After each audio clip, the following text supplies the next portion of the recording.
Good morning, all of you. Good Today we are morning. Good morning, ma'am. good morning, good morning. So we are starting with the actual core topic. This is our second lecture for immunology. We did this phylogeny in the last lecture. Whatever more history or evolution of immune system, we can always see it later uh, when we conclude this topic. But we will start with the actual topic of immunology, that is the innate immunity. Okay. So first is the types of immunity. Let us differentiate first between the two types. Then we will study in depth and in detail today the innate immunity. Okay.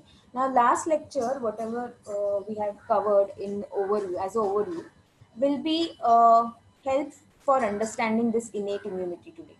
Okay. So, types of immunity, innate and acquired. Okay, innate immunity is called to be natural immunity and acquired immunity is adaptive immunity. It can also be called to be innate immunity can also be called as inborn immunity. Okay, why so? Because see the first point, innate immunity is due to genetic and constitutional makeup of an individual. Okay, so that is the reason we say that innate immunity is present by birth, because the immunity or the ability to fight, to defend, okay, is present because of the way the genetic material of that particular individual will be made up of. Okay, so that is about innate immunity being present from birth, and it will differ for people, okay, according to their genetic makeup. Now, for innate immunity, prior exposure to microbe or their products is not essential. So what does this mean? Innate immunity functions, okay, every time it is a new attack, new defense, okay, or new recognition of that antigen, of that foreign body, foreign material. Okay, so this system of immunity, that is the innate one, doesn't require any first prior exposure. Whenever first time they are encountering that antigen, they will start the further process, the further cascade of reactions. Okay, so this type doesn't require any prior exposure to microbes or the products which the microbes are formed. This immunity has first and, or it shows first and second line of defense, okay, by the host. Now what do you mean by first line of defense and the second line of defense?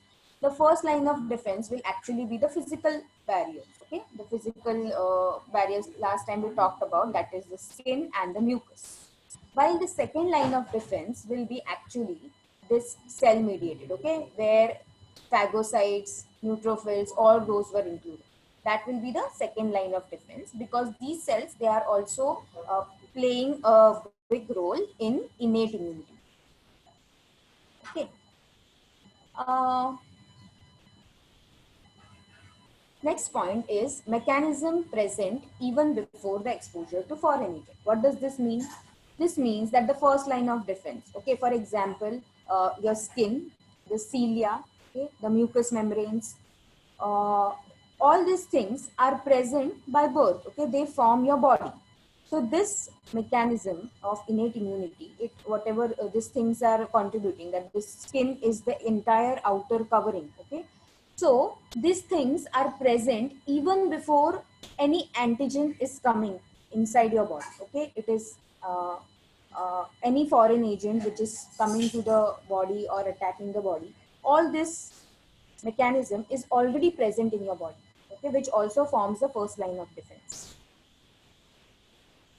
Now, there is a very important property, okay, that is the discrimination between self and non-self antigens. So, innate immunity, it functions on this property of differentiating between self and non-self antigens. In the sense, the body will only consider the antigens. Now, first of all, what is an antigen? It is any foreign body or a protein body or their products which are capable of initiating an immune response in the human, okay, or in the body system. So the body in this form of innate immunity can only differentiate. The immune system can only will differentiate in the form whether that in particular proper or the antigen or the foreign body is self or non-self. Okay, it is not going to be specific. It is only going to differentiate on the basis of whether the foreign body or the antigen or the protein is self or non-self. In the sense, self means the immune system will identify it as something which belongs to this body itself. It is not foreign. Okay. And non-self is it is not belonging to this body and it is any foreign substance. Then it will not identify it further whether it is a bacteria, whether it is a virus, one particular bacteria, a particular, whether this is a causal organism for pneumonia or any other particular diseases. Okay, it is only going to differentiate on the discriminate on the basis of whether it belongs to this body or it do not belongs to this body. Okay, and when it do not belongs to this body, it is going to initiate an innate immune response. Okay, so that is the reason it is written as non-specific response. Okay, the response is non-specific. It is only on the basis of whether it is self or non-self. Okay, uh, this particular response of innate immunity will every time it will be same. There will be no improvement in the response. It will not be like on the first exposure it took 10 days for the body to respond, and on the next exposure to that same antigen the body will initiate the response in 2 days. It is not so. Okay, so that is because that is the response generated by innate immunity. Okay, so there is no improvement, and there is also there is no improvement in response, and response in different at different times of exposure. Okay, first time the body is getting exposed to that particular antigen, on the second exposure, on the third exposure. Okay, every time the response is going to be self. And the cells which are functioning in the innate immunity, first of all there are barriers. Okay, physical barriers. Then there are phagocytic cells, which we talked about the last time, that is cells, particularly neutrophils, macrophages and dendritic cells. uh, these are going to engulf, okay, engulf the foreign body, bacteria or anything. Okay? And antimicrobial compounds. Now compounds in the sense all the proteins, okay, and all these different compound peptide molecules, all those things, they consist this innate immune system. Okay, so if you want to talk about innate immunity, first of all it is because of the genetic material of that individual. It is present by birth. It is present even before the child or the very small individual, young one, is exposed for the first time to any foreign body. Okay, it is present even before that. That young one, that baby will have that immunity, that is innate immunity. Innate immunity consists of first and second line of defense. The first line of defense becomes the morphology of your body. Okay, particularly the skin, the cilia, and the mucous membrane, all those things which are actually the part of your body, human body. And the second line of defense will actually be a secondary response. Okay, but which is not that specific as acquired immunity. uh, Body's immunity or immune system works on a very important principle of discriminating between self and non-self. And innate immunity is that reaction. Okay, it is only going to discriminate whether it is a protein body or antigen which is of its own body, or is it foreign. If it is foreign, it is not going to identify it further what it is and how it is. That will be done by acquired immunity. Okay, it will just identify it to be non-self, and it will know, it will initiate the immune system and like alert all the cells that there is some foreign body or foreign material which has entered the system. Okay, and that will initiate the first innate immunity, innate immune response. These responses are same for every time. Okay, because that one of the reason is that innate immunity uh, do not have any memory cells. Okay, there are no memory cells functioning in this part of the immunity. So memory cells, we will see the what it is. Okay, the concept. Memory cells sometimes they not sometimes they help in retaining the information of the previous exposure. Okay, the data about the antigen, the exposure, previous exposure and the previous antigen, how the antigen was, what was its receptor sequence, okay, how the receptor was, where it was coming and attaching on to the site of infection. Okay, uh, so all those things, these memory cells, they store this information and then they help the immune system on the next exposure. But these memory cells are not present in innate immunity. That is the reason the responses are not improving on even on repeated exposure. Every exposure, the response is going to be same as if the antigen is entering the body for the first time. Okay. Now we come to acquired adaptive immunity. Acquired immunity, it is the resistance acquired during the lifetime. Okay, so over the period of the life, the immunity starts building up. That is said to be the acquired immunity. Okay, this occurs after exposure to agent. So, before the external exposure to any foreign agent, this acquired immunity, this part of immunity is not present in the body. But once there is some exposure, for example, a very like young baby, first of all, it will have by birth innate immunity. But after some years, few years, when the baby gets exposed to for example, when smallpox used to happen, that was the first exposure, right? So then the acquired immunity will start developing. Okay, whatever the further cascade of reactions needs to be developed, they will start forming on functioning. Okay, so this occurs after exposure to agent, after first exposure. Here, this can be called to be the third line of defense of host. Third line of defense, specifically, you can say that here antibodies are formed. Okay, antibodies, they are formed against the antigens, and these antibodies, they are formed by the B cells. Okay, and B cell has to mature, and here all the sophisticated mechanism will take place. That is functioning of B cells, T cells, T lymphocytes, T helper cells, okay, plasma cells. The lymphatic system will come into picture. Okay, so this is the third line of defense of the host. Okay? Now, the specific response on identification because of the immunologic memory. That is what I was telling you about the memory cells. Now, specific response. First of all, this type of system, okay, this acquired system of immunity, acquired immunity, this discriminate or identifies the antigen on the basis of particular like conserved sequences, okay, or the regions. Okay, so this identification is very specific. It is going not just going to identify it is this particular just any foreign antigen which is not self, but it will also identify that this is a bacteria, a particular bacteria, and this bacteria is specific to cause infection at a gastrointestinal tract. Okay, this is the example which I'm giving you.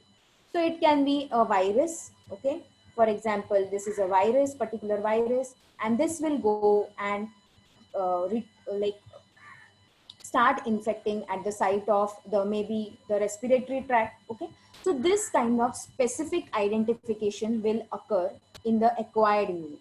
Okay, for example, now you know the recent pandemic which is happening because of COVID-19. Okay, so you know this is the viral body which is very specific, and its site of infection goes to the respiratory tract. Okay, specifically in the throat region first.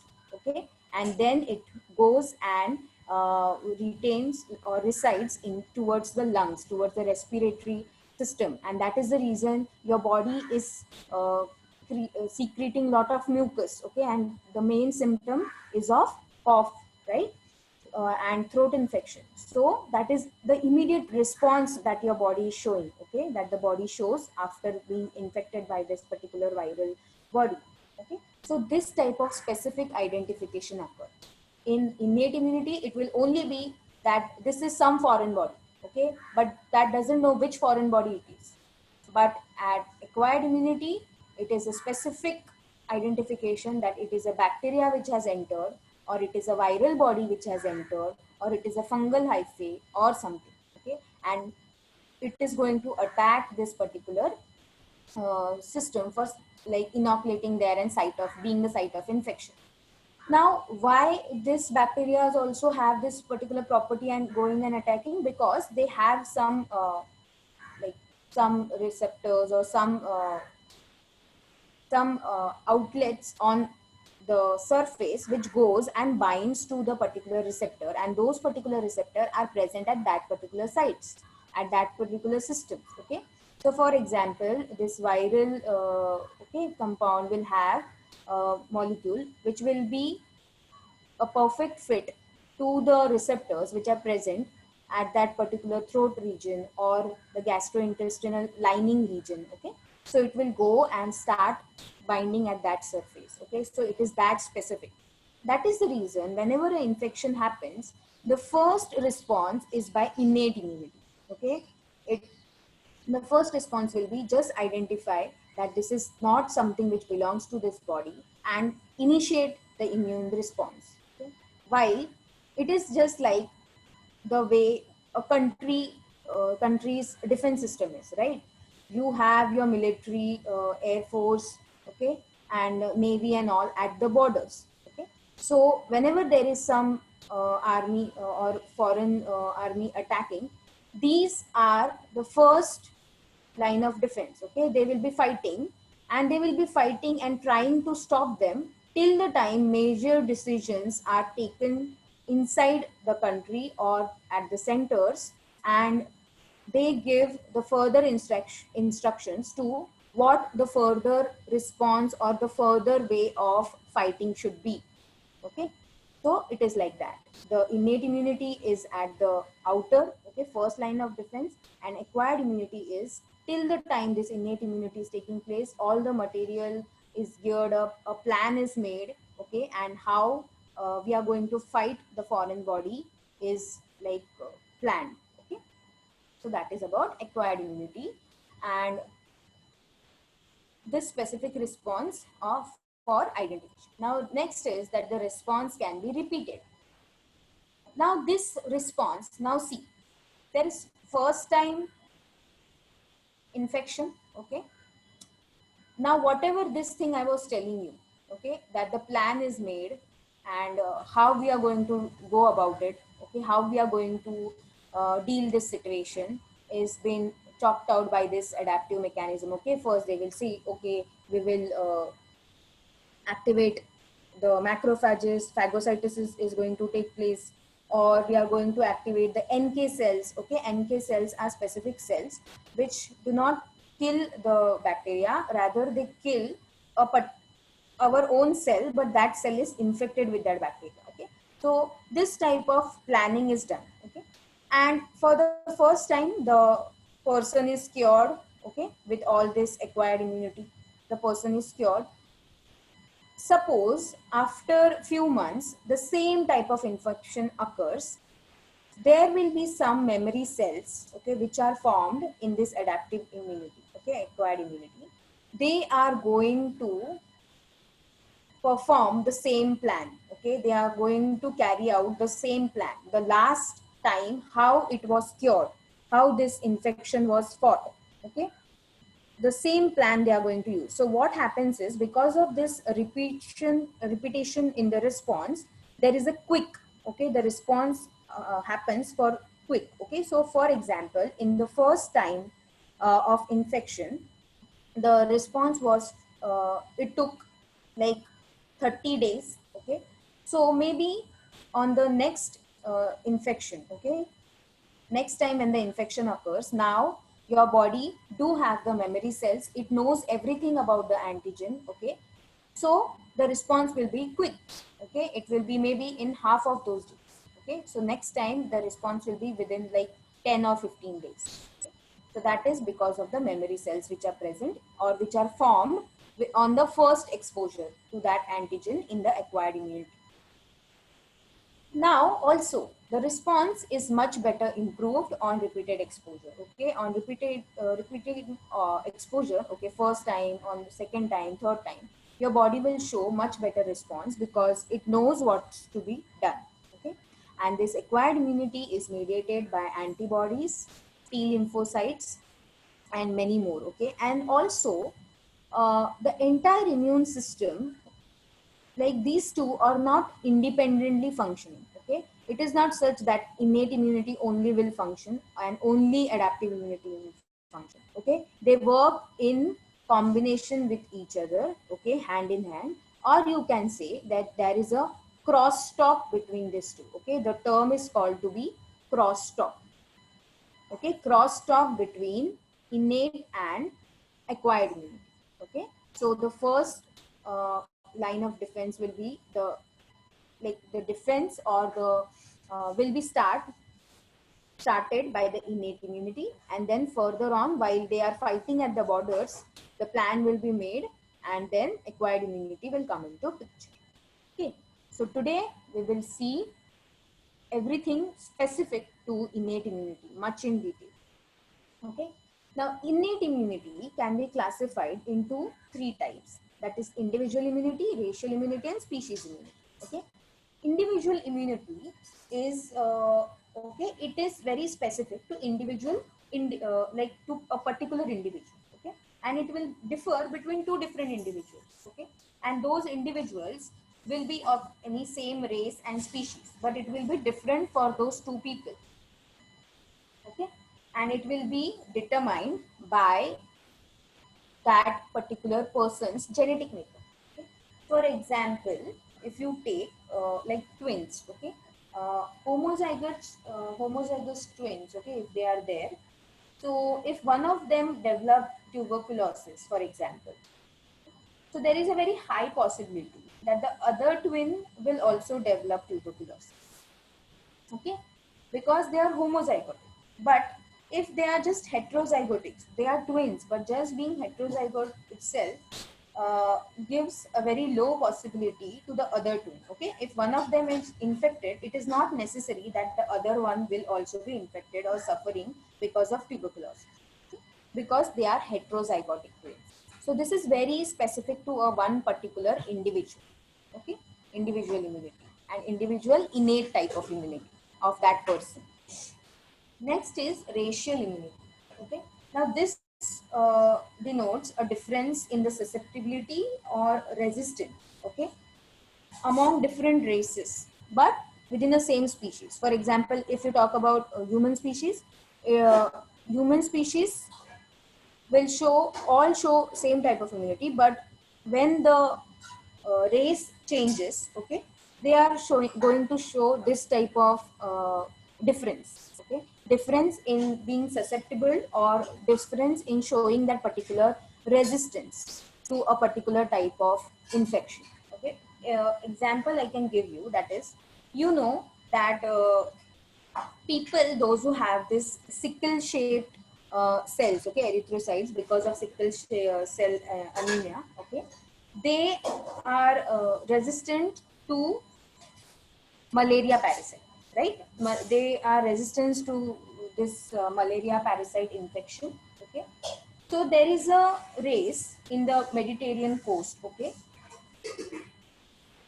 they are immune, okay, because of this innate immunity to malaria, since they have a faulty erythrocytes. Okay, that is the sickle shaped RBCs. Okay, rest of the people, the human species is not immune to malaria parasite, right? People get affected, but there is a particular race which is present in the Mediterranean coast. They are immune. That particular race is immune. Why so? It is because that their RBCs, okay, they have become faulty and they have become sickle shaped. And you know that the plasmodium of this malaria parasite, okay, Plasmodium falciparum, it needs the RBCs and it actually converts them into a sickle shape. But since that type of RBC is not present in those people, the malaria parasite do not infect those type of people. Okay, this is said to be racial immunity.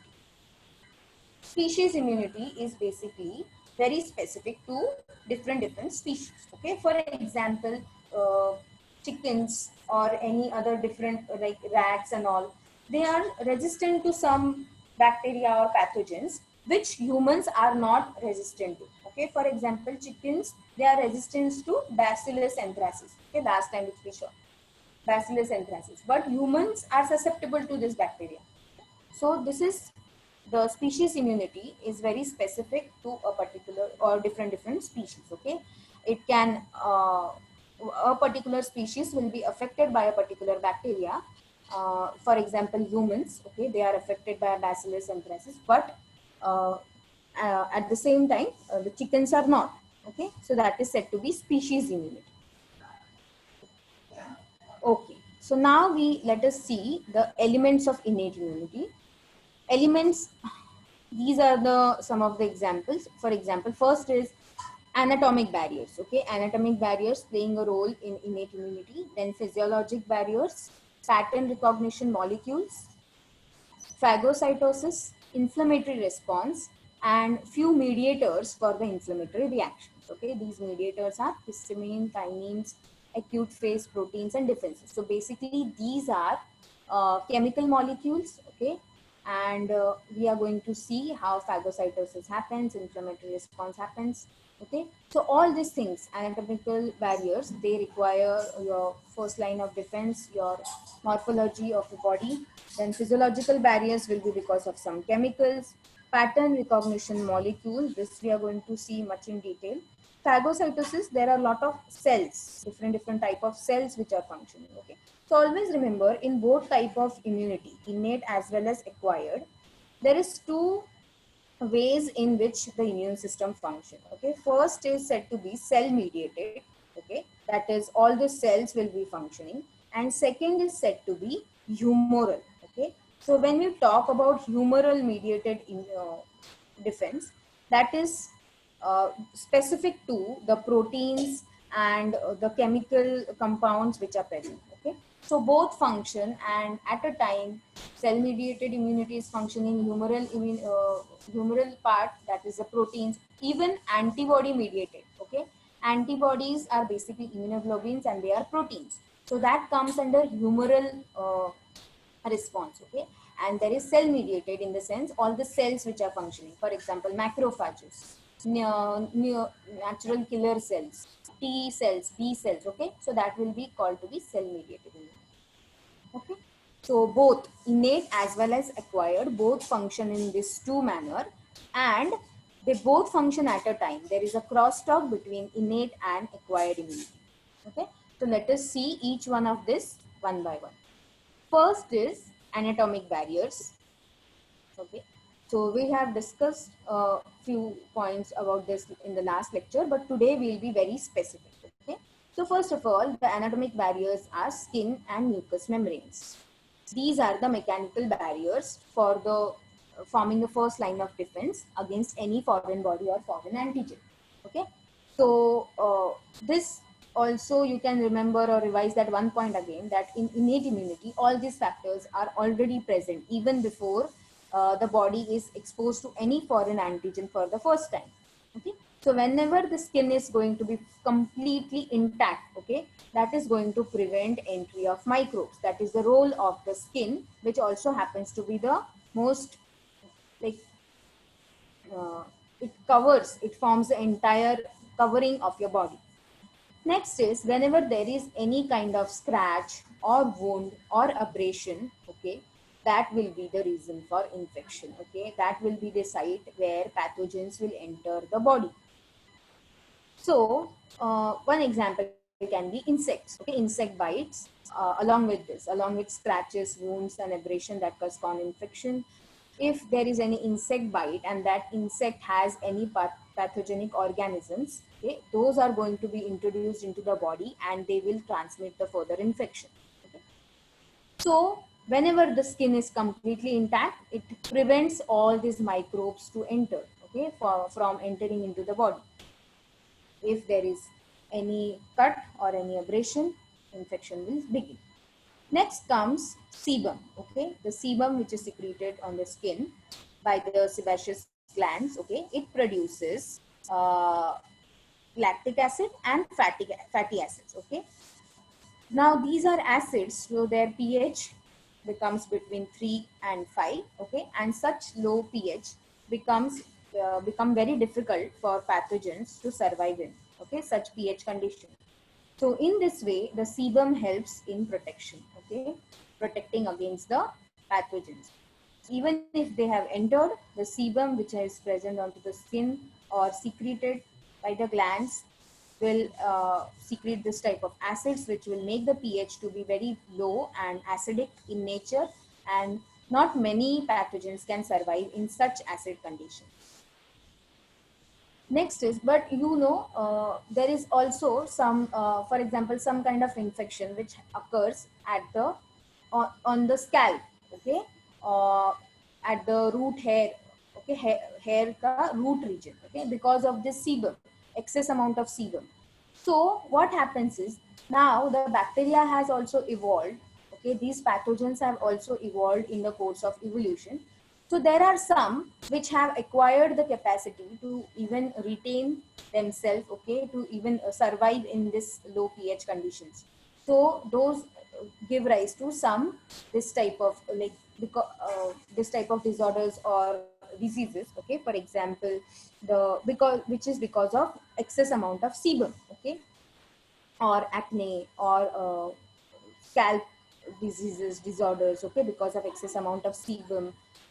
So basically the pathogens, they are also evolving and they are also changing themselves according to the conditions which they have to face when they try to infect any human body, okay. Next is mucous membranes. Now mucous membranes, you have seen the diagram last time. They are present at the linings of the GI tract, your gastrointestinal tract, alimentary canal, respiratory tracts, okay, genitourinary tracts, okay. So these are the places where mucous membranes are present. So they will be secreting mucus, okay. We will see the further specifications, okay. And in this way, they will be protecting by basically secreting mucus whenever there is some infection. Now, non-specific defense mechanism. So these are the defense mechanism and they are said to be non-specific. We know all of this, but they are non-specific in the sense they will just be doing all these functions on being indicated that there is something which has entered and that particular foreign body is just non-self. It is a foreign body. It doesn't belong to this body. Okay. So that is the reason these mechanisms are called to be non-specific. First, saliva, okay, tears, mucus secretions, okay. How they prevent all these antigens or foreign body? They prevent by attaching to initial site, okay. They prevent the attachment to the initial site of infection, okay. And these three, okay, the tears which are rich in lysozymes, okay, lysosomal enzymes, saliva, okay, mucus, they all are antimicrobial, okay. They are antibacterial, antiviral, antimicrobial. So whenever these are secreted this from your first line of defense, how they prevent the infection to enter the body is they prevent the attachment, okay. Whenever, like I said, every antigen has a specific site in the body where it will try to go and bind, okay. That will be its first site of infection. So they stop this thing, okay. Saliva is going to form a layer at this site and stop the antigen from binding. Tears are going to wash this antigen away. Mucus secretions, they are going to secrete, the cells are going to secrete a thick mucus above the cell surface, above the epithelial cells, so that this antigen doesn't come and bind to a particular receptor which are present at these cells, okay. So in this way it prevents. Mucus, okay, mucus, it will entrap the invading organisms.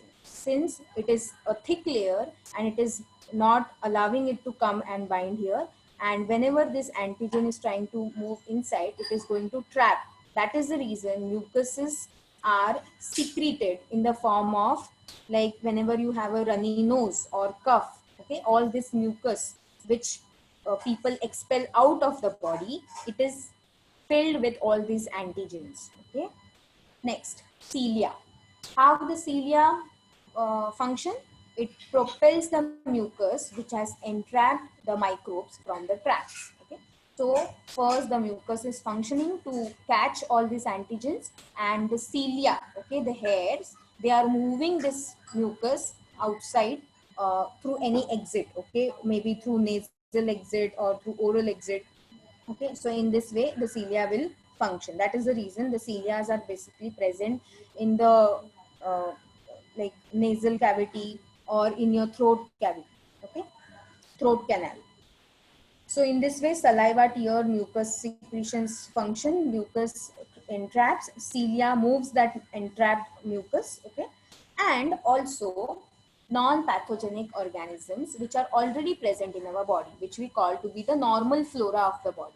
Okay, they compete with pathogens for attachment sites. Basically, they are the normal flora. Whenever any foreign antigen is coming and trying to attach, okay, or trying to find those attachment sites, these normal flora which are already present in the body, they are going to compete with those antigens. They are not going to allow them to come and bind at the sites where they want to attach. Okay, so in this manner, indirectly they are competing with those pathogens and throwing them out of the body. Okay, so your normal flora also functions in fighting these foreign antigens. Okay, and these foreign pathogens also they compete for the attachment sites as well as the nutrients which the flora is getting. Okay, so naturally the organisms, they will try to compete with them, these foreign bodies, and they will try to kill them and throw them out of the body.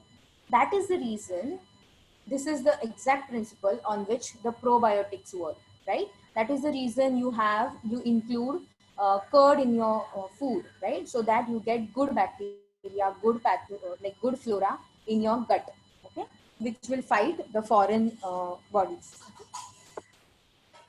Next, these are the some examples. Okay, skin. This what is important here to notice.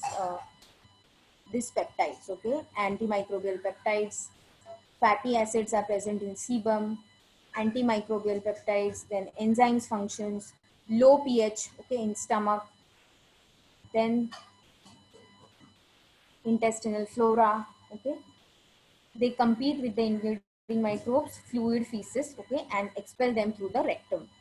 So these are all the different organs and tissues, and this is the mechanism which occurs in the innate immunity. Okay, flushing out all these secretions. So because the reason for you to not become sick again and again, okay, you, like sometimes some people are very healthy, they do not fall sick for many like months or year or an entire year. So the reason is their innate immunity is properly functioning. Okay, so the all these reactions, okay, they are taking place without even noticing. Basically there will be some mild infection and you will have a cough and cold, or you will have a light fever. Okay, fever is basically the when only this mucus is not enough, only this removal through cilia is not enough, the body goes into, like there are some chemicals which are secreted which are called to be temperature rising chemicals, and once this temperature is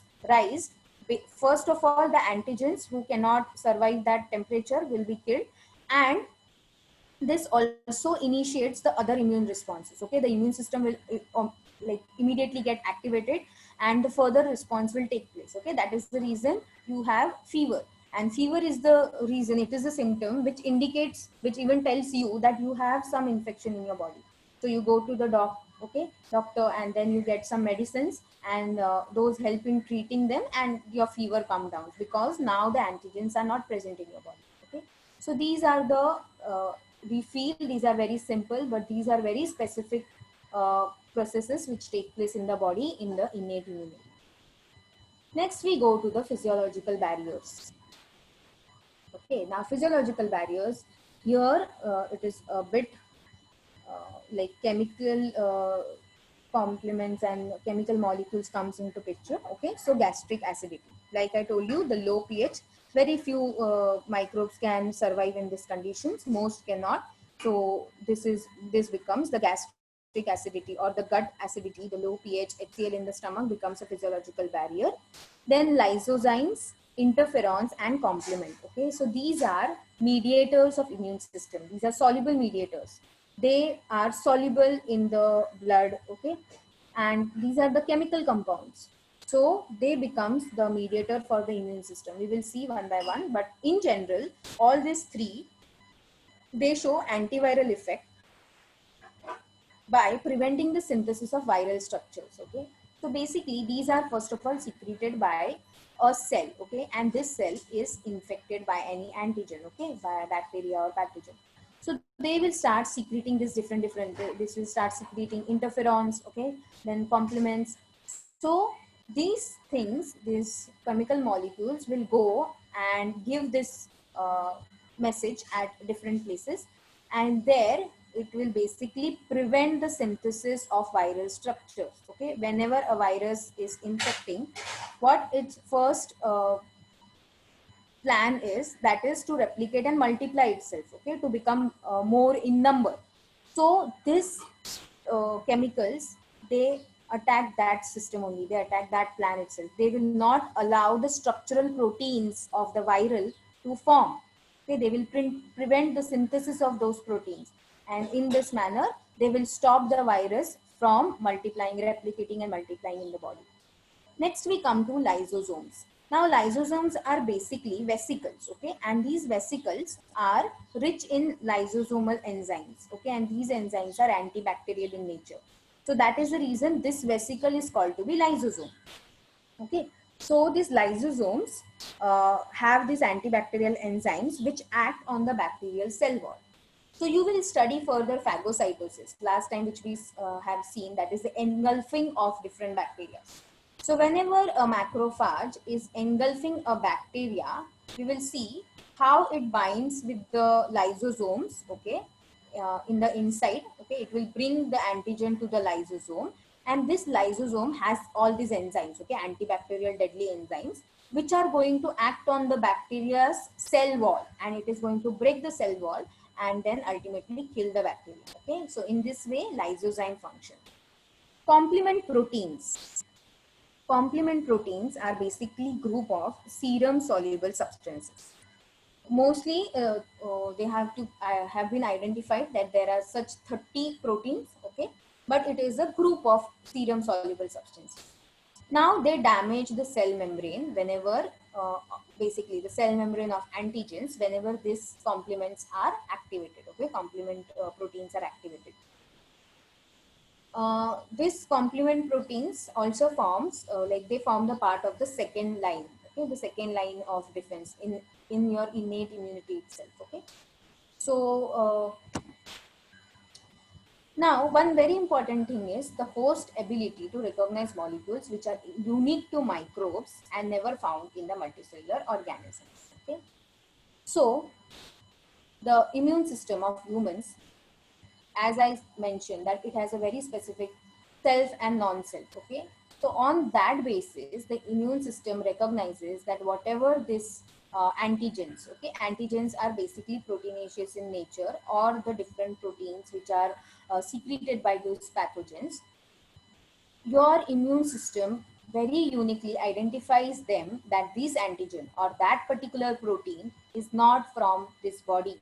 It is unique to a different microbe. Okay, and it is never found in any multicellular organisms.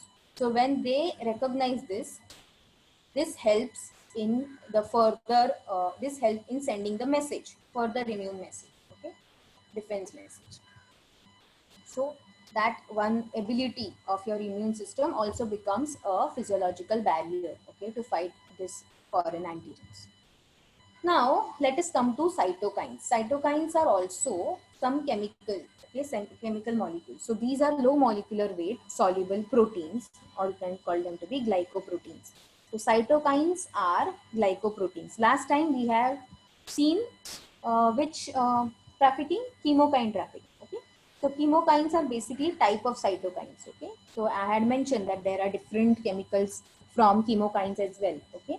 So these are the different chemicals: monokines, lymphokines, interleukins, okay, interferons. All these chemicals, they perform the function in uh, they perform the function of physiological barrier. Okay. Interferons, what are these interferons? They are made by the cells in response to virus infection. As I told you, this is a cell, okay, and this is getting infected. This cell has to pass the signal that I have been infected by a different foreign body. Okay. So how it is going to send the signal? It is going to secrete interleukins. Okay. There are different types of interleukins, interferons, sorry, interferons, IF. Interleukins are something else. So interleukins, interferons, all those things will be secreted. Okay. So these are of different types: interleukin 6, 8, and okay. So these chemicals which are secreted by these infected cells will further initiate the immune response. Okay. So this is a physiological barrier. Now, chemokines, last time we have seen, they are small positively charged secreted proteins. Okay. Their central role is guiding migrations of WBC. As we have seen in the last time, that there were some pathogen, and chemokine was secreted. Okay. There was presence of chemokine and there is a concentration. And the neutrophils, they come in the direction of these chemokines. Okay. So basically they help in the migration of different type of WBCs. For example, neutrophils, macrophages, all those things. Okay. They bind to surface of endothelial cells. Okay. Since these are protein molecules, they also bind to the endothelial cells or to the negatively charged proteoglycans of the extracellular matrix. So whenever there is a cell, the cell will definitely, this will be the cell membrane, and there will be a extracellular matrix. Okay. This matrix is certainly going to have some proteoglycans. So these proteoglycans are negatively charged. So these positively charged chemokines come and bind to these proteoglycans. Okay. And they bind to the endothelial cells. So why it is important? So that this can come, for example, there is any particular cell, that cell has its cell wall. Okay. And that cell wall has this negatively charged proteoglycan. So this positive, and if at all this cell gets infected by a foreign antigen, so the cell will send some signals, okay, and the further immune response will take place, and these chemokines which are secreted, they will come and bind to this proteoglycan, so that the WBCs which are migrated to the position wherever chemokines are present, okay, they will come at the site of infection. Okay. So the macrophages, the neutrophils, to come at the site of infection, the chemokine bind to this particular endothelial cells, okay, surface of endothelial cell or proteoglycans of any extracellular matrix. Okay. They bind to G protein linked receptor. I hope you people have studied cell signaling last time. So you people know GPCRs, right? G protein coupled receptors. So it binds to even those, okay? And they attract the cells from the bloodstream into an organ.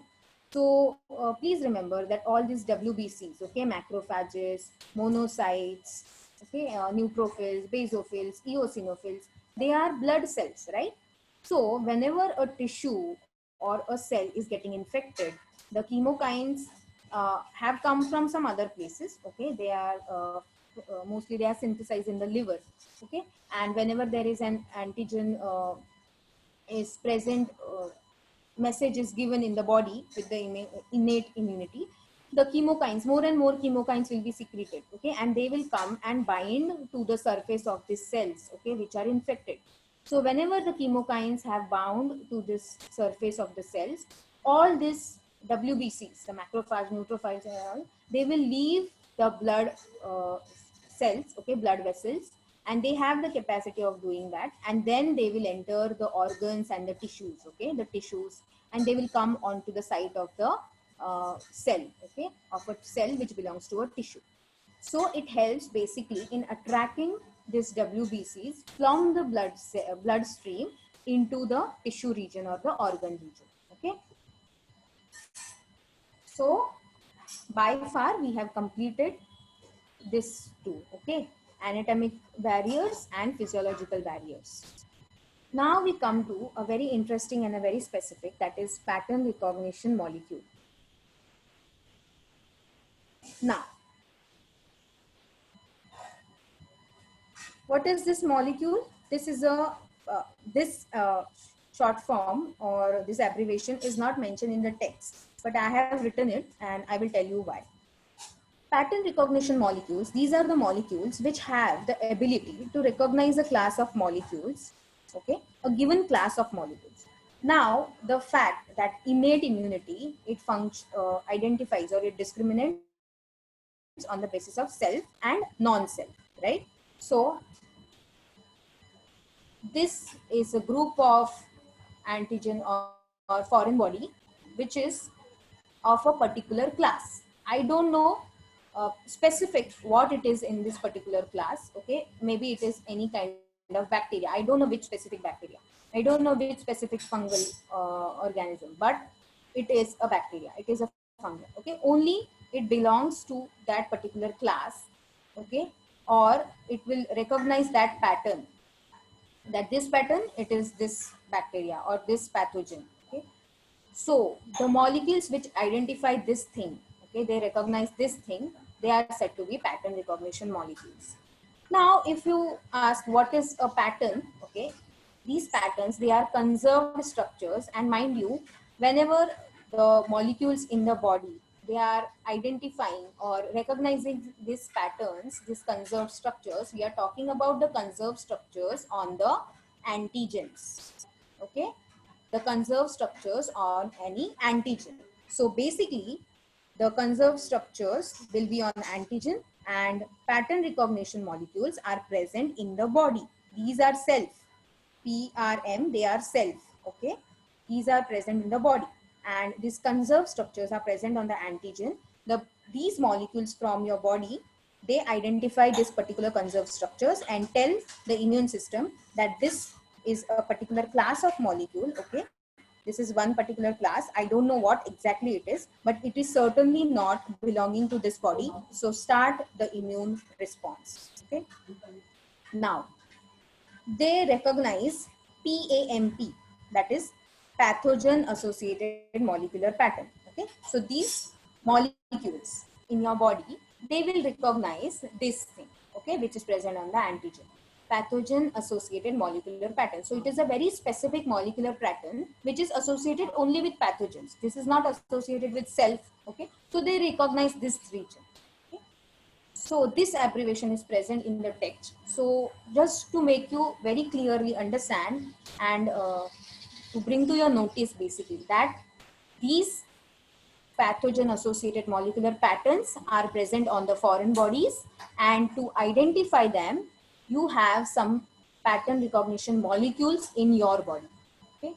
Now, this PRM, now I'm going to call them PRM, they are soluble, they are circulating proteins or cell surface receptors. Okay, so basically they have to recognize these molecular patterns and tell the immune system that this is a foreign. So where they will be? They will be first of all soluble in the blood.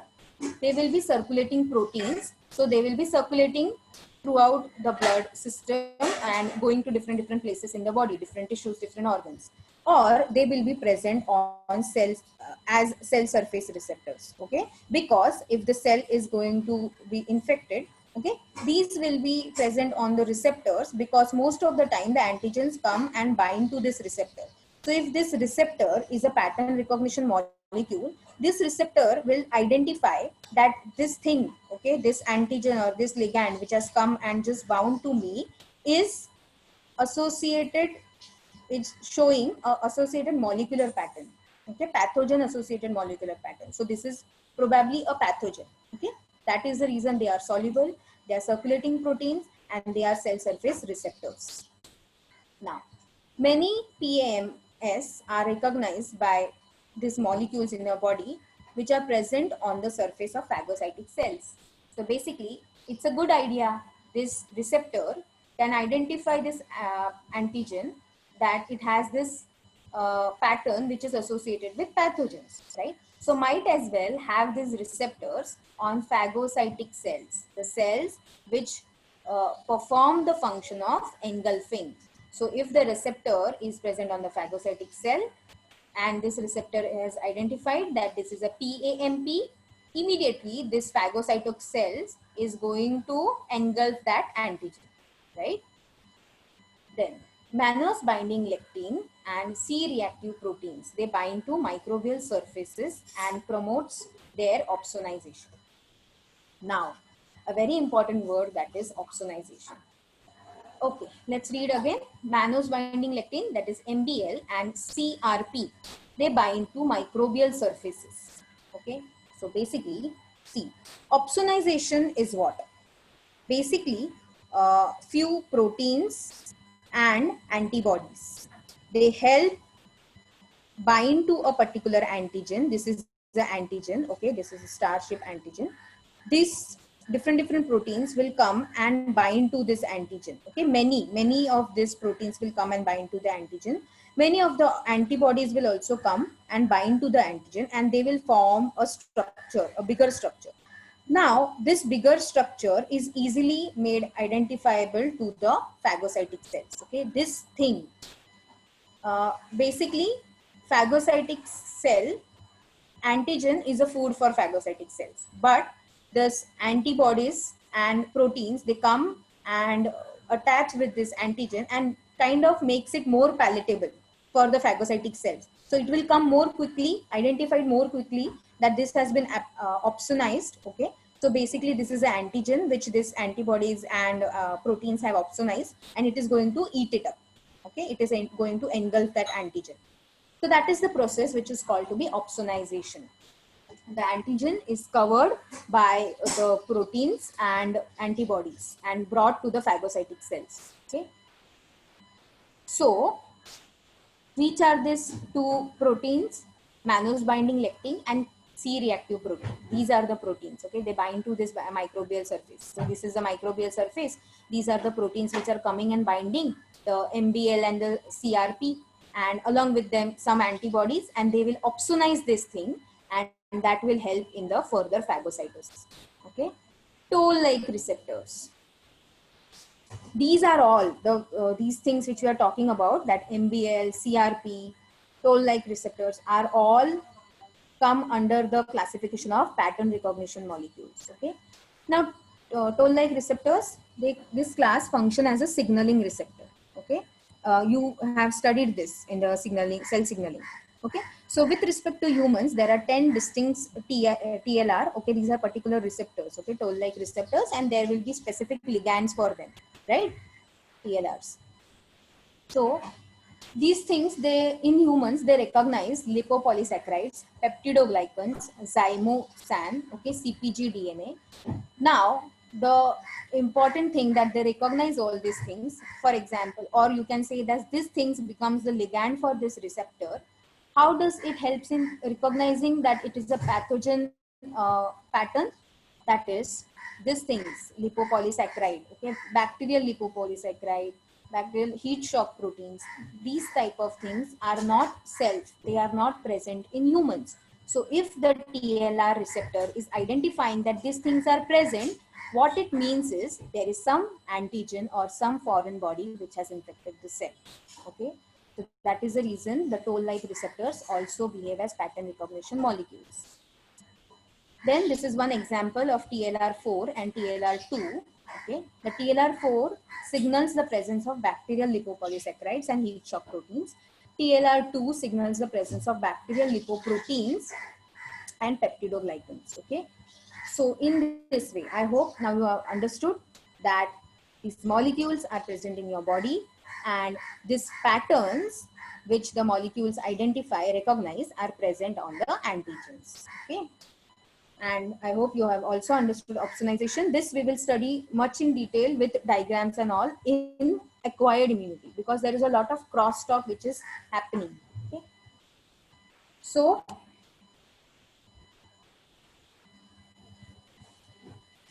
let me just check whether, yes. I guess it's time and Karishma ma'am is here. So I will stop for today and then we will go further in the next lecture. Okay. So is it clear? Though there was a lot of text, I had mentioned you all to write down the things because these are very specific information. Okay.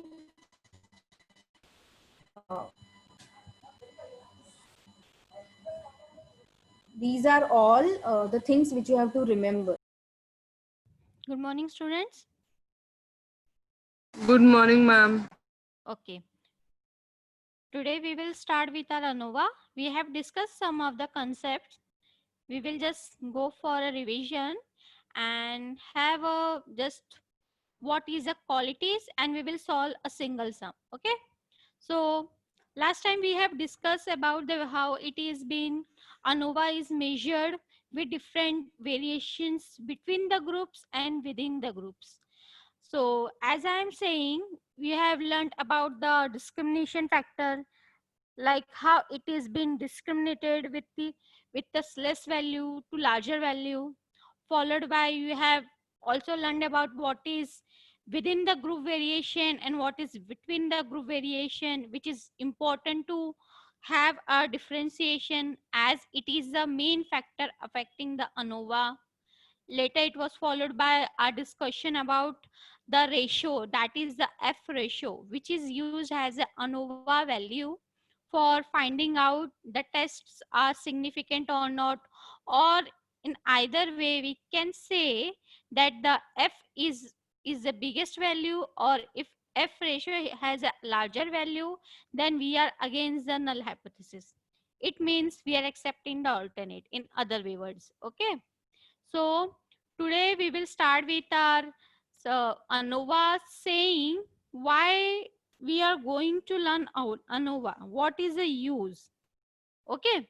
So firstly, ANOVA is something which is a very powerful statistics because it is a procedure which determines the means difference, which is significant, and it makes a variance as a character, as a component, or as a representator to find a dividing, or we can say a comparison way between the difference of means. It was actually first observed by our Sir Ronald Fisher. That's why it is called as a F test. He was a geneticist and evolutionary biology, which ANOVA was developed in 1990. These are the history. So mainly the ANOVA was formed to study the variations. So that's why it always deal with the variation. As you know, variance is your square of your standard deviation. You have learned about it, in which the major factors are the dispersions, which is the score between the group mean, or the, we can say it is between the columns and row, where the error is the main factor playing like an hide and seek role between the variance. And secondly, the square of standard deviation, which is denoted by your this sigma square. This is well known to you. You have also solved the sums also. Okay. Now, by taking this variance to a mean square. Now, what is this mean square? Mean square is something which measure the variability, but by using the variance, not by using like directly the mean values or median value or mode value. It make a use of variance, means it take a help of the range of data or the equidistance of the data, or we can say the dispersion, variability. The all terms can be the either way, but this is the terms in simple, like measure of variability is used for the analysis of variance. That is the mean square. The mean square, as a very simple meaning, it is just the formation of the statement make us bit uncomfortable. So that's why you should just remember it is just the use of variance, means the square of standard deviation, nothing else. Clear? Followed by the mean square is actually the sum of square deviation divided by your degree of freedom. So when I put this into a equation, it's come like mean square is equal to sum of square deviation from mean divided by your degree of freedom. So that is something we make a deviation squared from the mean. Okay. So ANOVA we use at what time and when? Firstly, when we have to compare all the mean value of a group given, or we can say the data of set A, set B, set C are given. Now we have to compare what is the variation or what is the difference between these three columns or these three data sets. So that is something comparative view. So that comparative view can't be done by t-test or z-test, because t-test has a like limitations. We can deal with only two data set. Z as a limitation, we can consider it as a normal distribution and consider the whole thing as a one set. So there is nothing we can do with the more than two data sets. ANOVA is helpful because here we can have as much of data we can, because the comparison column can be more than two, more than three, or more than five. There are many things. You will learn when to use which formula. We will just start it up. Okay. And secondly, ANOVA is also used to find out whether these three data sets or these four data sets are equal or not. Means to finding out for a given test value or for a given product value, it is similar to every data set or not. So that is a characteristic of ANOVA. ANOVA can be used for the variations also, and can it also be used for finding the equality. In equality, we majorly accept a null hypothesis.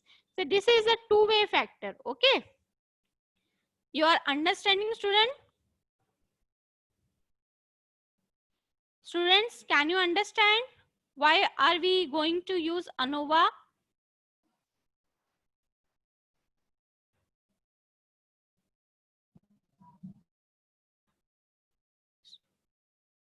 Hello, students.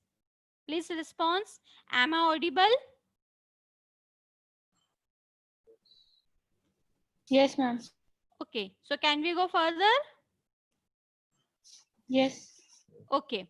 So now as we know when and why to use ANOVA, we will now see what is an assumptions or what is a factor which are used in the ANOVA or analysis of variance. Okay.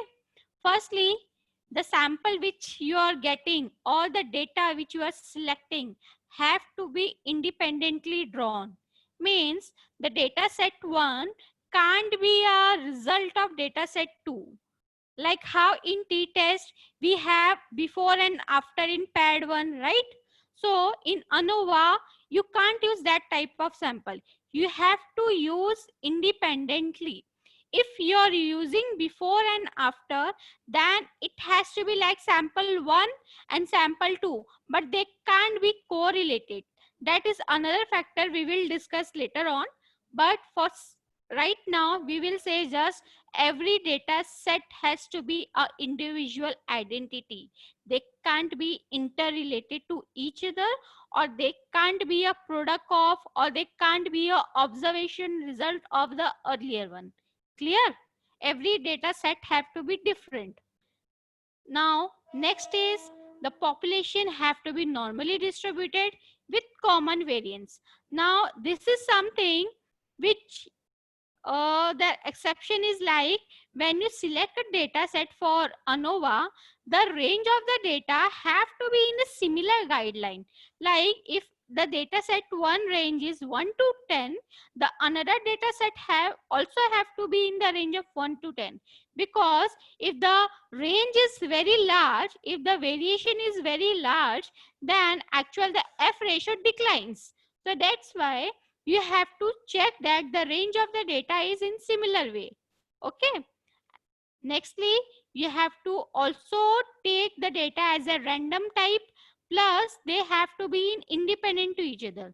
Means this independently drawn was something you're selecting the data set, and this random and independent each other is something finding a data value from a data set.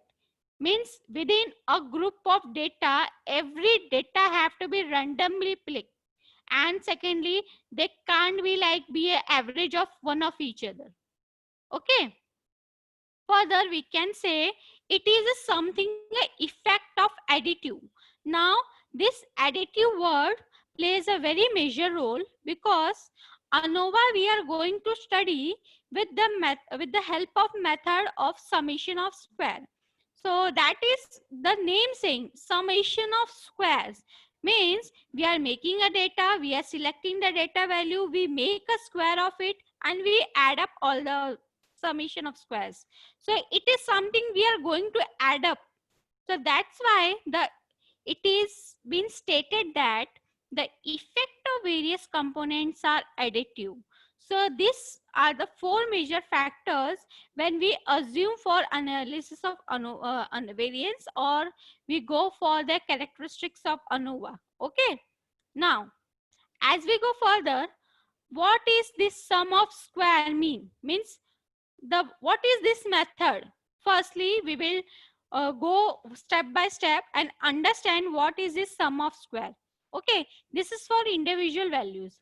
First, when you are finding out the square of each value, means you select the data, you make a square of each and every value. Okay, then followed by your summation of every value. Means if I take 1 2 3, okay, part A 1 2 3 and part B as 1 1 1. Now when I make a square or summation, first I will make a square of everything, like 1 has a 1, 2 as 4, 3 as 9. Okay, in next column we can have 1, it's all 1 1 1, so they have just 1 1 1. So that is something we are just making a square. Then we are making a summation of data value, followed by we have to make the summation of squared value with, you have to find the t. Now what is t?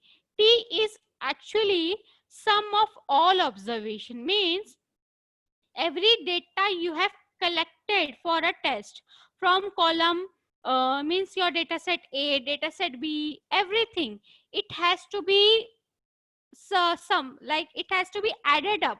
So that's why t is something a total, it specifies a total sum of all observation. Okay, then it is followed by correction factor. Correction factor is t by n, that is your total by your number of samples selected. After you find a value called TSS or SST, it is a short form for total sum of square. Means the sum only says it is a summation of all the squares. This was summation of all the observation. This is summation of all the square. Am I clear, student? The sentence only specify each and every term. So be attentive, be precise while you read the statement. Okay. Seventh step, you have to find your SSC. That is sum of summations of square between the columns. Means you have to select every column's value and make a summation of that. Okay. The eighth step is finding your SSC. That is your summation square due to error. First you have to find between the columns, then you have to find due to error, and then make your one-way ANOVA table and find the F ratio. So this is something, the steps you are going to follow when you are making the use of sum of square method for analyzing the ANOVA. This is a general guideline you are going to follow. Okay. So what this particular every step says, we will learn in while solving the sum. Am I clear? Are you understanding, students? Yes, ma'am. Okay. So now this is just a general sum of square. Now what are you going to use in your ANOVA analysis or the steps for analyzing your sum? Okay. First, same, you have to find out the claim from the question. Second, you have to state your null and alternate hypothesis. Third, you have to tabulate the compare value. Now, the third statement is very important because the question will give a data set, but what have to be compared, you have to analyze from the claim. That's why you have to find the claim, find the hypothesis, and tabulate the compare value. Okay.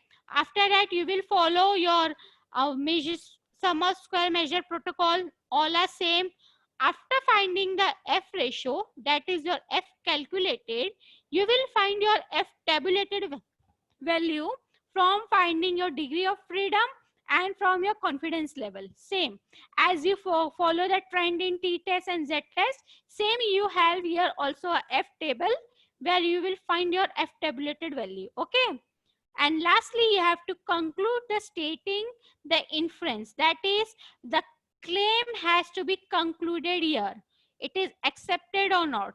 So in simpler way I can say this three step is, you are well known. This all 4th to 14th we are going to solve and find out what it actually say, and we will find the inference. Okay. Now this is a general step for one way data analysis of ANOVA. Am I clear, student? Students? Yes, ma'am. Okay. Now be quick and take your book and calculator because we are going to calculate a sum. I will give you 1 minute.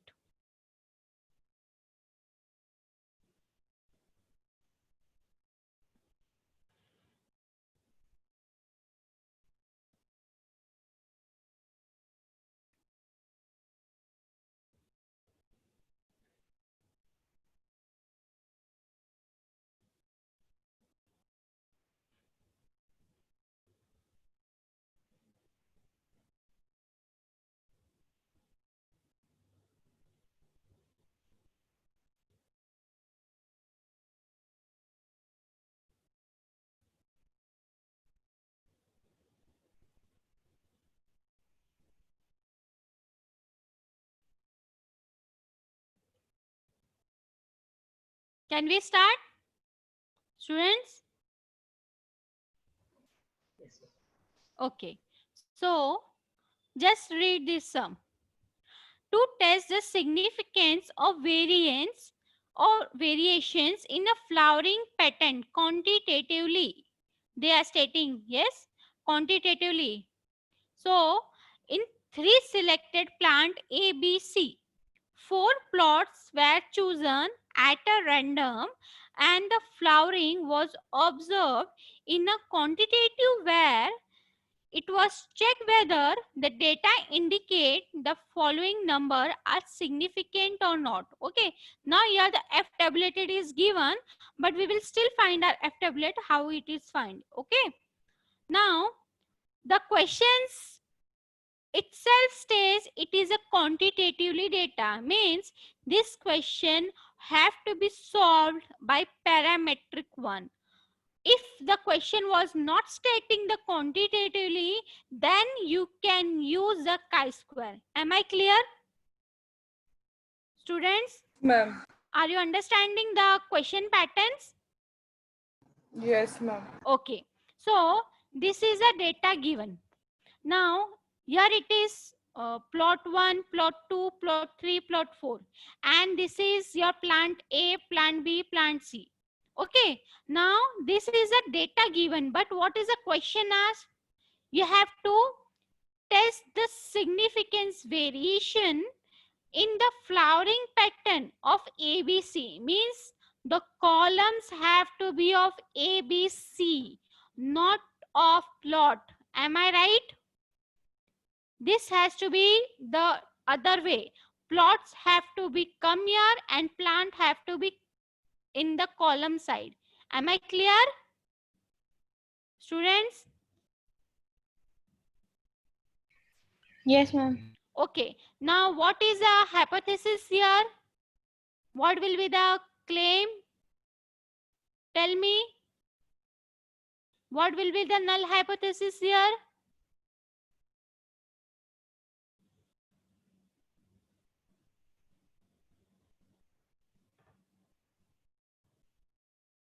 Student, tell me what is a null hypothesis here? The flowering number are significantly not different. Okay. You have to be like making a statement, you have to be very tricky. So you will say no significant difference in flowering number of plant A, B, C is seen. Okay. You have to take the consideration of the sample naming. Am I clear?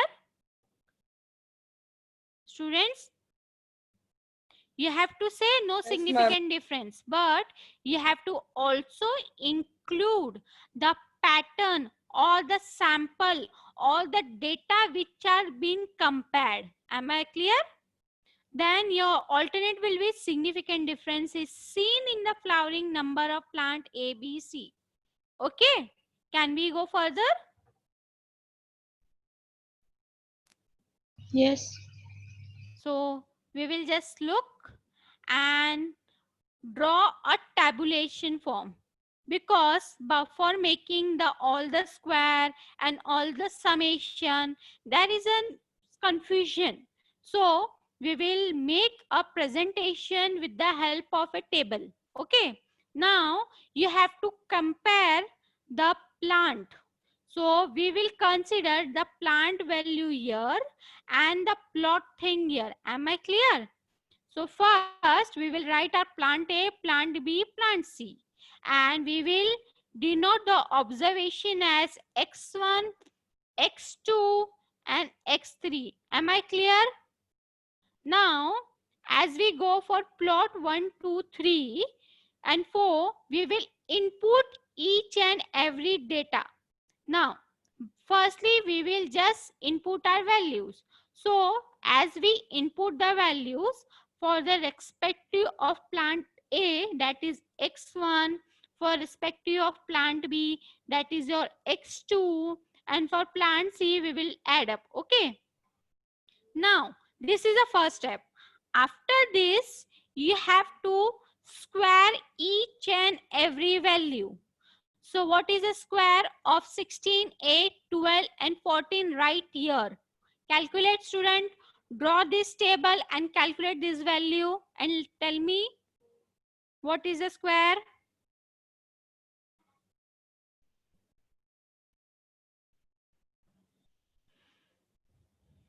Students, tell me x1 whole square value.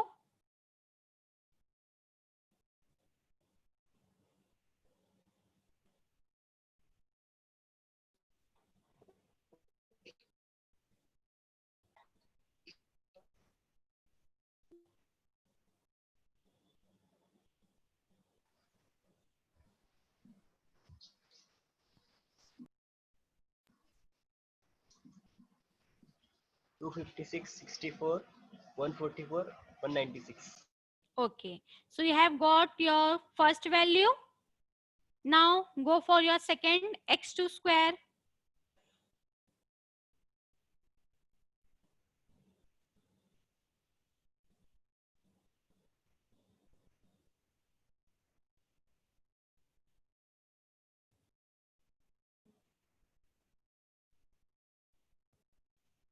One 96, 100, 136. Okay, so now go for your x3 square.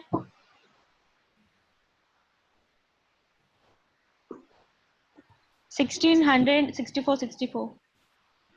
Okay. Now, can you note I have used two different color pen to make a distinguishing character?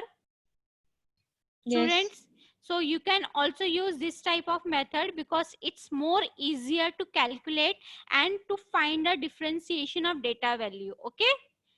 the presentation is very important because you don't get confused and you don't input wrong values for finding the calculation. This data is very much important while calculating.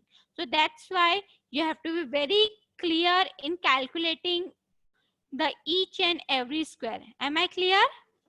Now you will add up each cell value, means you have to add up every column value. You have to find summation of x1, you have to find summation of x1 square, summation of x2, and write the value to the end of the column. Now add up your summations. Students, find summation of each column value. Like for x1, you have to add up 16, 8, 12, and 14. Like that. Ma'am, Follow the- 50. How much? X1 is 50. Summation of X1 is Go for further. 660. Okay, next.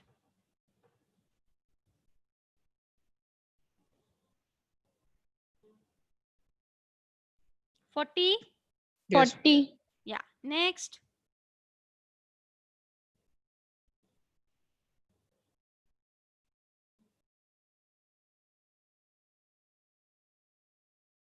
$432.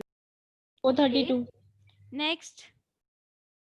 It is 30, clearly seen. And last one.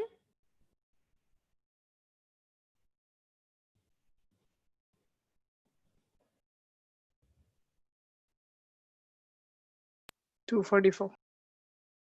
So these are the values you are getting, right? 50, 660, 40, 432, 30, and 244. Am I right? Yes, ma'am. Okay. So till now, did you understand what are we doing? Do you have any problem or any query how we are getting these numbers?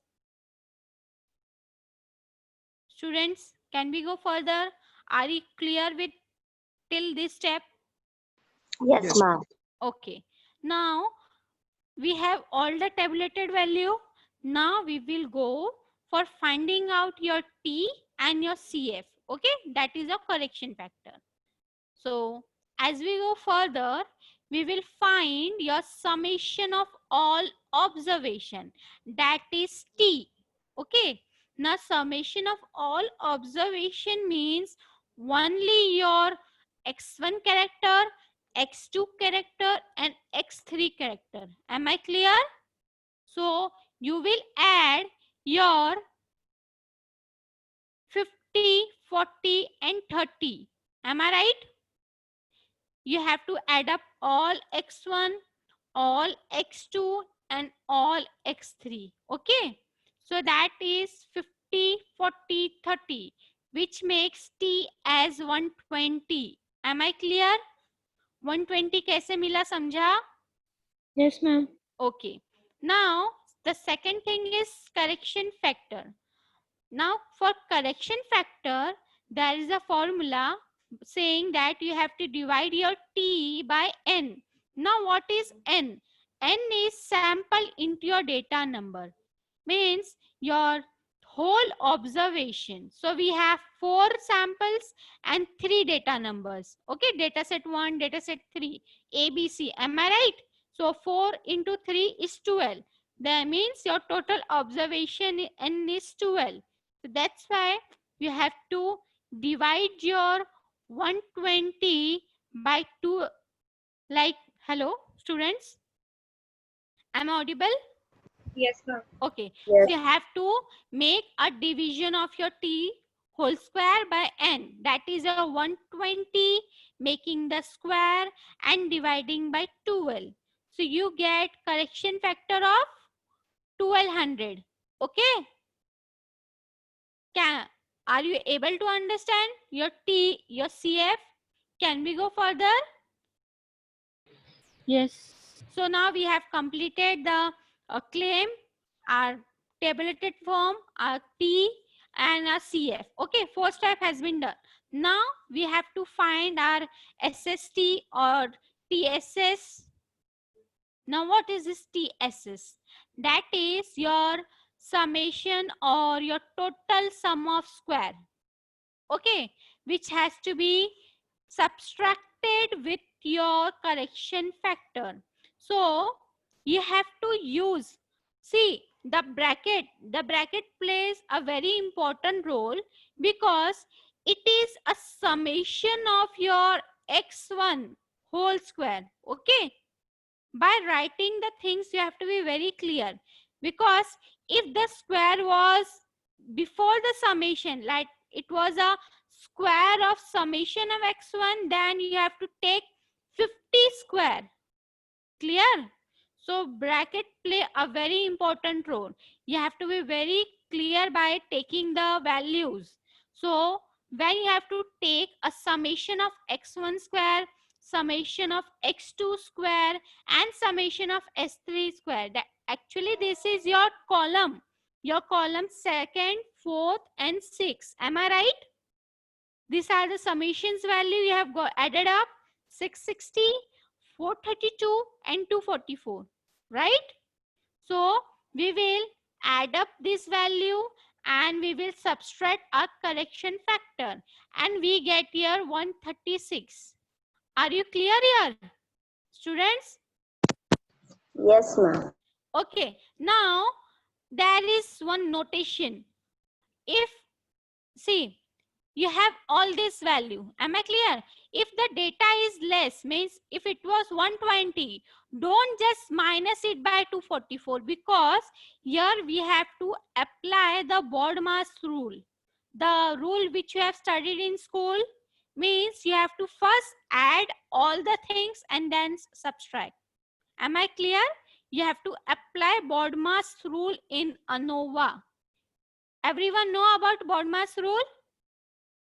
Yes, ma'am. Yeah.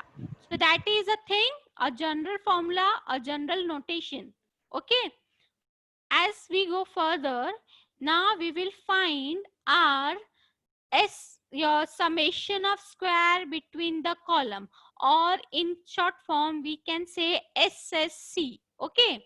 Now here, see, the bracket is in the outer side, means this is a square of your summation of x1. This is not a x1 whole square, okay. So you have to take 50, 40, and 30 value, not your 660, 432, and 244. Am I clear, students? Do you understand the role of the bracket here? Yes, ma'am. Okay. Now you have to divide your each like numerator or term by individual n1, n2, and n3. That's why in one way ANOVA the number can vary, because here the individual n1, n2 are in different way. So that's why if in future the sums come with like your n1 is 3 and your n3 is 2, that can also be applied. Okay. Now when you calculate this thing, you can keep your CF as a CF number, because at the end of the solution you can just subtract it directly. Okay. So when you calculate this thing, now divide to your 2500 by 4 and 1600 by 4. And what is the value? Tell me. Students, solve this sum. What is the Ma'am. value coming? Yeah. Ma'am, 1250 minus 1200. Okay. So you get this thing. Yes. SSC is 50. Yes, yes. Can we go further? Yes. Okay. Now we have done with our SSC.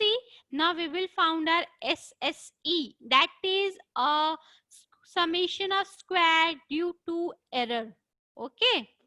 Now see, your summation of square due to error is actually your TSS or SST minus SSC. That is, you have already calculated these two things. Am I right? So you will just subtract 136 by 50 and you get 86. Am I right? So your SSC is actually a subtract product of your total sum of square minus your sum of square between the column. Am I clear? This is a error, means this is not a mistake. This error is actually a slight difference coming when you make a square value and when you subtract and add the values from the columns and each data set. Okay, this is just a avoidance of the your calculative error. So that's why this is known as sum of square due to error. Clear? Here every formula states it's important. Can we go further? Students? Yes, ma'am. Okay. Till now we have tabulated the values. We found a T, a correction factor, our SST, our SSB, SSC. Am I right? Now this whole data we have to use in a table called one-way table, where we will compare each and every value. Okay. Now how this is written? Just see here. First, your one-way ANOVA table have to be divided like this. You have to write the source of variation. Means, what is the source of variation? You are making between the sample. Am I right, students? Slide is running. Okay. Is now the slide is visible for you? Yes, ma'am. Okay. Now you have to make a source of variation here by saying between the sample and within the sample. आपको graph याद आ रहा है कैसा हमने between and within का find out किया था students? Last lecture में ग्राफ में हमने डिस्टिंग्विश किया था, याद है? Yes. Between and within का importance. Okay.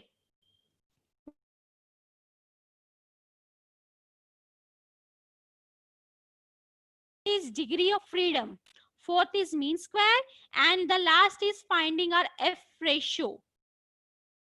Students, am I audible? Yes, ma'am. Okay. Now we have to first find our sum of square, that is our SSC for between the sample, that is 50. We have calculated. Am I right? Next, we will write our SSC, that is within the sample, which is 86, followed by degree of freedom. Now, the degree of freedom here is actually your column minus 1. Now, your column was 3. 3 minus 1 goes to 2. Okay. So, this is for between the sample. For within the sample, it is N minus C. That is your total observation minus your column. That is 12 minus 3, which comes to 9. Okay. You have to just input the value. So now you have your SSC, you have your SSC, you have your degree of freedom for between the sample, for within the sample. Now for mean square. For mean square of between the sample, you have to divide your SSC by your degree of freedom. याद आया? हमने एक slide discuss किया था, where it was written you have to divide your sum of square by degree of freedom. Students, हमने lecture के start में एक स्लाइड डिस्कस किया था, याद है? Students, reply. Am I audible? Do you remember the third or fourth slide of our today's lecture? That is a same thing we have noted in statement. यहाँ पे आपको नंबर वे में दिखेगा. Clear? So when you divide the values, you get your MSC, that is mean square of your column. MSC means mean square of column by making SSC divided by your degree of freedom, that is 25. Okay, now here it is error, that is mean square of error, that is SSE by your degree of freedom, where you divide 86 by 9 and you get this value 9.5556. So now you have your MSc and MSc. As per the rule, the F ratio is a ratio of your MSc by MSE. So when you calculate, you get 2.6162 or 3. Sorry. Okay. Am I clear? Can you understand this table, students? Students, are you able to understand how we are calculating this one-way ANOVA table? Yes, ma'am. Is it easier? Yes. Okay. Now we have our F calculated value. Am I right? This ratio which we have found, this is F calculated. Am I right, student? Yes, ma'am. Okay. Now for tabulation, look here. You have to use this degree of freedom table, this column.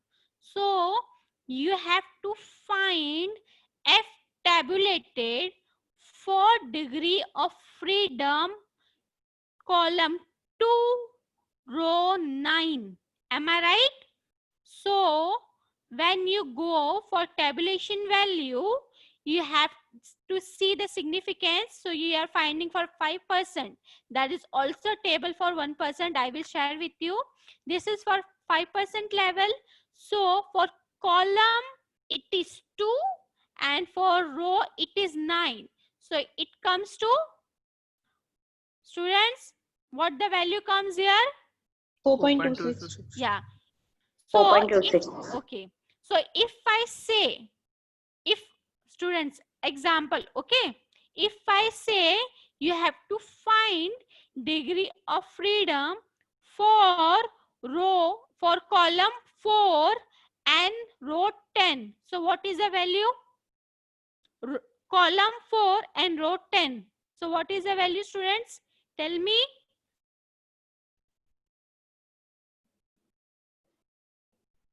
Students, look at the table and tell me. 3.48. Okay. So now you can find out your F tabulate. Is it easy? Yes, ma'am. Yeah. Because till now we were just finding from a one-way table. You had your confidence level here 0.1, 0.5 and 1, and the degree of freedom was here, and you just note it out, right? But in F value, you have to correlate with column and your row. Okay? Both play an important role. Now, as we got a tabulated and a calculated, it is more clear that your null is accepted. Am I right? So here we say there is no significant difference in the flowering number of plant A, B and C. Clear? Students, समझा आपको? Yes. एक और sum solve करें? हाँ, ma'am. Okay. Now, this is another sum. Someone read this sum? Students, read it. Am I audible? Yes, ma'am. Okay, read the question.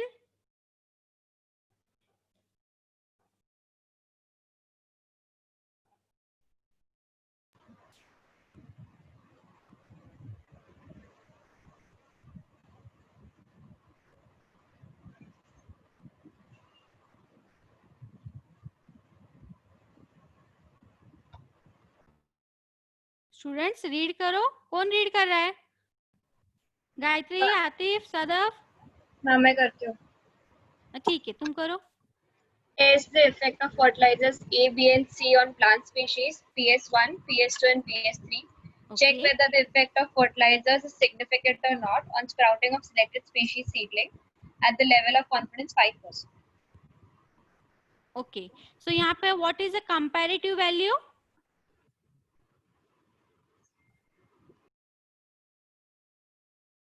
आपको compare क्या करना है यहाँ पे स्टूडेंट्स?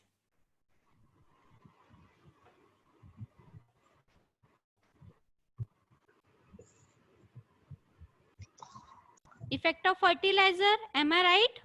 Yes, ma'am. मीन्स ये जो टेबल फॉर्मेट यहाँ पे दिया है, we can use it directly, right और not? We have to compare the effect of fertilizer, means the column have to be of fertilizers. Now here the data is given in that format only, am I right? Yes, ma'am. So we can use this data directly. So what is the claim here? What is the null hypothesis here? Make use of the statement and data both. Tell me.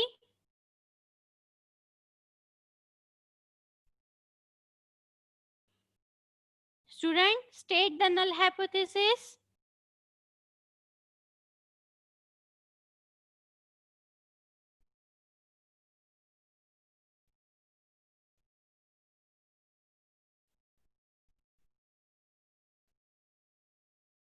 Am I audible? Student, what is the null hypothesis here?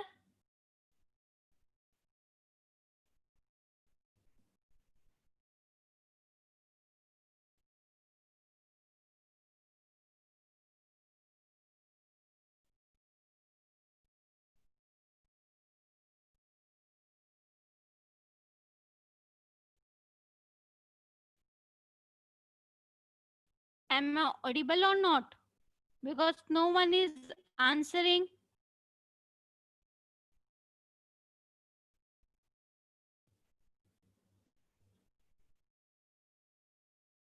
Hello? Students?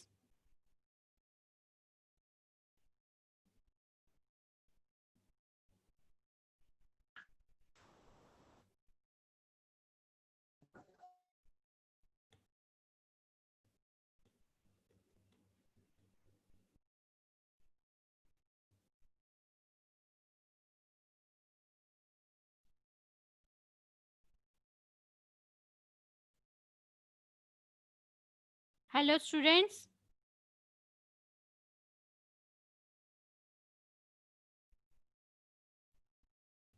Am I audible?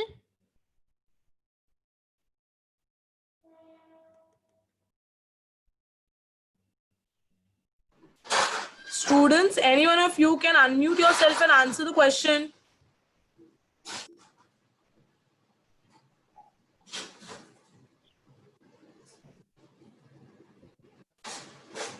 Gauri, Gayatri, somebody.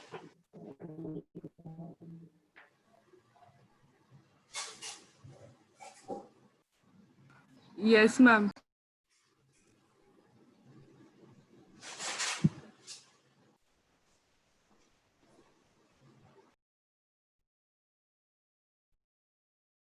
Hello, Namrata madam. Yes, ma'am. Actually, now I think they are not interested. So we can just stop the lecture today here. Okay, ma'am. You just stop the recording and I will just discuss the things with them. Okay, yeah, ma'am. Sure.